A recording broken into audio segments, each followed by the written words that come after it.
Assalamualaikum warahmatullahi wabarakatuh. Perkenalkan, kami dari kelompok 6 Praktikum Kimia Farmasi Kualitatif SIF 3 Fakultas Farmasi Universitas Andalas akan menjelaskan mengenai uji kualitatif antihistamin. Anggota kelompok 6 terdiri dari saya sendiri, Cindy Maini Azahra, BP 1911-01-2010, Busrina Fauziah, BP 1911-01-2054, dan Rafika Adrin, BP 1911-01-2037. Histamin. Histamin atau beta-imidazolatilamin merupakan senyawa normal yang ada dalam jaringan tubuh, disintesis dari L-histidin oleh enzim histidin dekarboksilase. Histamin dapat menimbulkan efek bila berinteraksi dengan reseptor histaminergik, yakni reseptor H1, H2, H3, dan H4. Antihistamin. Antihistamin adalah obat yang dapat mengurangi atau menghilangkan kerja histamin dalam tubuh melalui mekanisme penghambatan bersaing pada sisi reseptor H1, H2, dan H3. Antihistamin pada umumnya tidak dapat mencegah produksi histamin. Antihistamin bekerja terutama dengan menghambat secara kompetitif atau bersaing interaksi histamin dengan reseptor histaminergik. Berdasarkan hambatan pada reseptor Cas histaminergik, antihistamin dibagi menjadi 3 macam. 1. Antagonis H1 untuk pengobatan gejala-gejala akibat reaksi alergi. 2.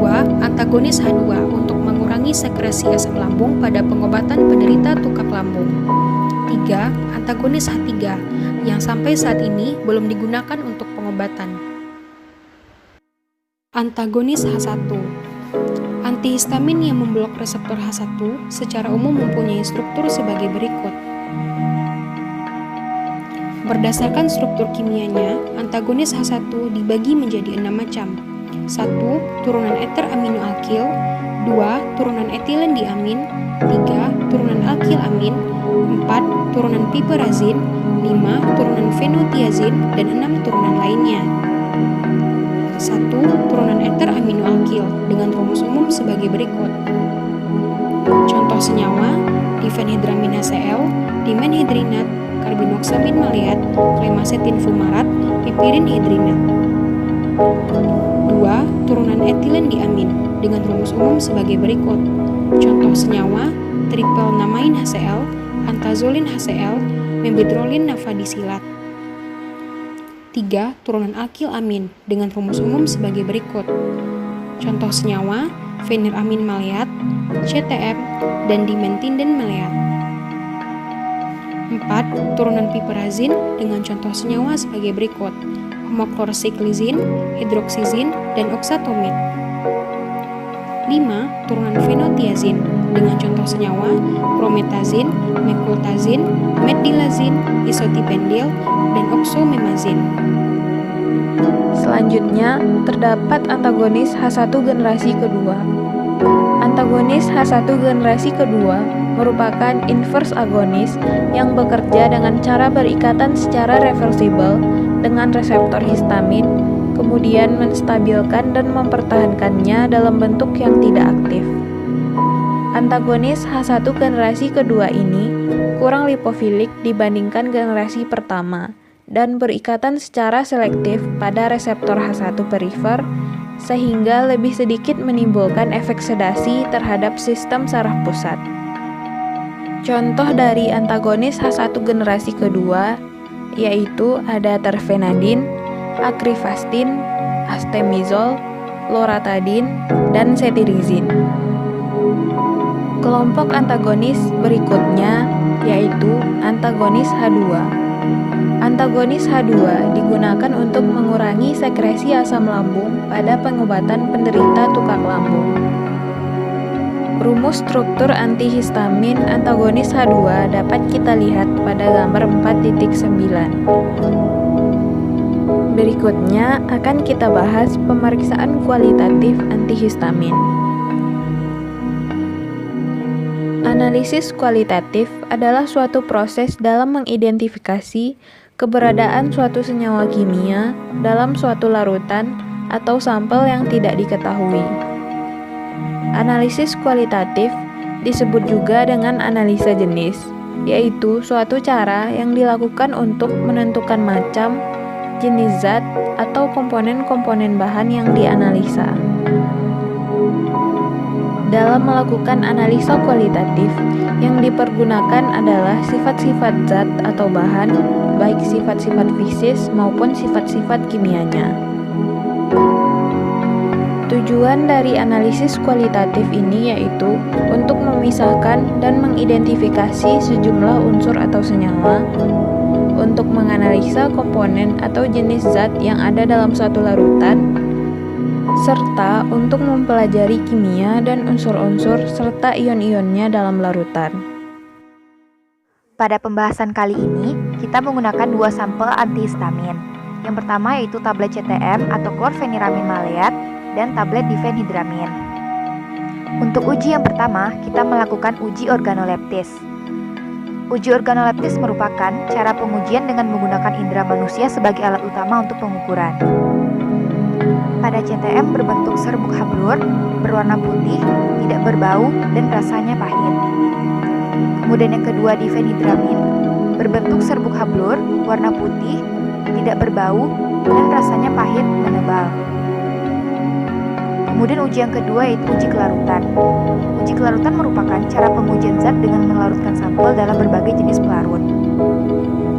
Pada CTM, larut dalam 4 bagian air, dalam 10 bagian etanol 95%, dan dalam 10 bagian kloroform.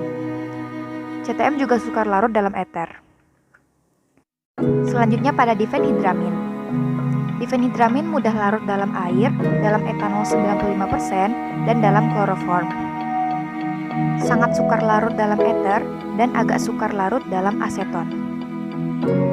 Kemudian yaitu yang ketiga, reaksi identifikasi. Pada sampel yang pertama yaitu CTM, 1 identifikasi inti pirimidin. Dengan cara mereaksikan zat ditambah dengan asam sitrat ditambah dengan asam asetat anhidrat CP lalu dipanaskan. Lalu hasil positif akan membentuk larutan berwarna merah. Kedua, zat ditambah HCl ditambah air menyebabkan rendaman kuning. Dan yang ketiga, zat ditambah FeCl3 mengakibatkan larutan berwarna merah bata. Yang keempat, zat ditambah DaBHCl menghasilkan larutan berwarna kuning. Yang kelima yaitu reaksi Marquis. Dengan cara melarutkan zat dengan formalin ditambah H2SO4 pekat dan akan menghasilkan larutan yang berwarna kuning. Yang keenam, reaksi Frohde. Dengan cara melarutkan zat ditambah amonium molibdat ditambah H2SO4 pekat dan akan menghasilkan larutan berwarna kuning terang. Dan yang terakhir yaitu reaksi kristal. Dengan cara letakkan zat atau CTM tadi di atas gelas objek, lalu tambahkan setetes air, lalu amati di bawah mikroskop, akan terbentuk kristal yang berbentuk batang. Dapat dilihat pada gambar berikut ini. Lalu reaksi identifikasi pada difenhidramin. Yang pertama, zat ditambah asam sulfat pekat akan menghasilkan larutan berwarna jingga merah atau merah kecoklatan dan di atasnya ada tetesan minyak. Lalu pada pengenceran dengan air akan menghasilkan warna yang tetap. Kemudian yang kedua yaitu larutan dalam asam nitrat pekat ditambah H2SO4 pekat akan menghasilkan larutan berwarna merah violet. Lalu ditambah air dan ditambah CHCl3 dikocok dan pada lapisan CHCl3 itu berwarna violet. Yang ketiga, zat ditambah FeCl3 akan menghasilkan larutan yang berwarna merah kecoklatan. Yang keempat, zat ditambah reagen Mayer akan menghasilkan larutan yang berwarna ungu muda atau kuning muda. Kemudian reaksi Marquis, caranya yaitu dengan melarutkan zat, lalu ditambahkan formalin, lalu ditambahkan H2SO4 pekat, akan menghasilkan larutan yang berwarna kuning jingga hingga coklat kemerahan. Kemudian reaksi Frohde, dengan cara melarutkan zat dengan amonium molibdat ditambah H2SO4 pekat, akan menghasilkan larutan yang berwarna kuning terang. Dan yang terakhir yaitu reaksi kristal, dengan cara meletakkan zat difenhidramin di atas gelas objek, lalu ditambah sedikit air, terus amati di bawah mikroskop. maka akan terbentuk kristal yang berbentuk batang. Dan ini adalah gambar dari kristal difenhidramin yang diamati di bawah mikroskop. Nah, sampai disinilah pembahasan kita mengenai antihistamin. Dan semoga video ini dapat bermanfaat bagi kita semua. Thanks for watching and have a nice day!